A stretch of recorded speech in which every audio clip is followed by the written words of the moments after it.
Welcome back to Beyond the Fantasy, where we peel back the layers of myth to uncover the fascinating realities of the medieval world.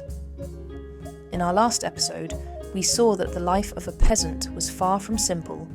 But what about the manor itself? Who actually ran the show when the lord wasn't personally overseeing every detail? Fantasy often gives us a singular lord in his castle. But medieval estates, the lord's demesne, were complex operations. The lord himself held specific, powerful rights.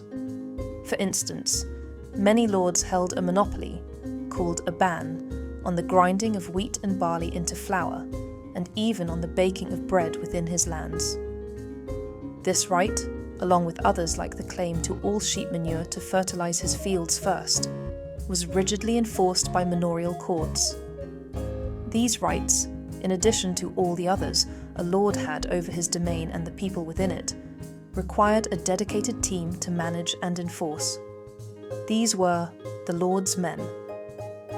Or, at the top of this local management structure, representing the lord's authority, was the steward.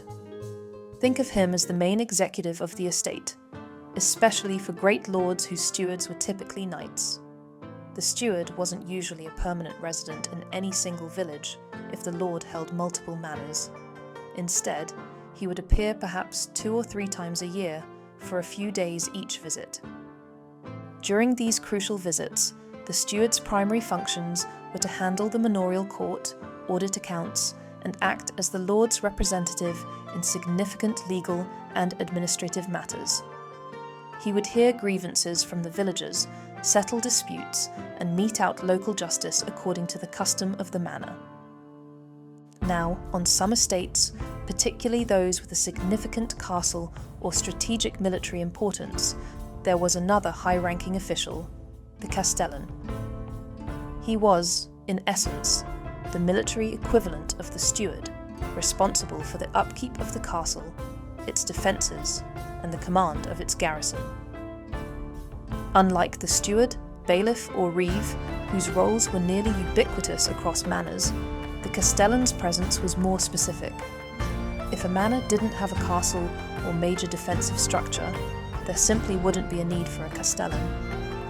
His focus was security and military readiness, a vital role where such assets existed. Descending from the more periodic oversight of the steward, we find the bailiff. He was the lord's permanent, day-to-day deputy and representative within a specific manor or village. The bailiff was a powerful figure, the chief law officer locally and the business manager of the demesne. He had the responsibility of protecting the village, perhaps even against men from another lord's territory, but his chief concern, his daily grind, was domain management. The bailiff made sure the lord's crops were planted, harvested, and stored correctly, and that the livestock were properly looked after. He was also responsible for ensuring the manor was stocked with whatever outside purchases were needed.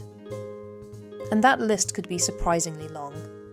Items like salt for preserving, iron for tools, tar for waterproofing, parchment for records, spices if the lord was wealthy, or wine for the manor house. These would be purchased at nearby market towns. For this considerable responsibility and authority, bailiffs were generally well paid. Working closely for the bailiff, and acting as a crucial bridge to the villagers themselves, was the reeve. This role is particularly interesting because the reeve was chosen annually from and by the villagers themselves. He was always a villain, but typically one of the more prosperous and respected men in the village, often a vergauter, someone holding a substantial land measure of around 30 acres. The reeve would usually begin his year of service at Michaelmas, September 29th. His main purpose? Making sure that all the villagers who owed labour service to the lord rose promptly and reported for work on the lord's domain. But his duties were far more extensive. The reeve formed and oversaw the plough teams, a vital task, as a village might share and use only one heavy plough for the entire community, sometimes even across multiple villages. He would see to the penning and folding of the lord's livestock, crucial for both their safety and the collection of that valuable manure. He would order the mending of the lord's fences, hedgerows and walls, and ensure that sufficient forage, like hay and fodder, was collected and properly stored for the long winter months. On some manors, the reeve also had the task of collecting rents from the tenants. Perhaps the most important thing the reeve did, however, was the demesne account. Every year, he was responsible for keeping meticulous records. He wrote receipts, tracked expenses and deliveries of goods, and kept a careful accounting of grain and livestock. Depending on the reeve and the custom of the manor, some of these accounts even included detailed information about particular work done by individual villeins.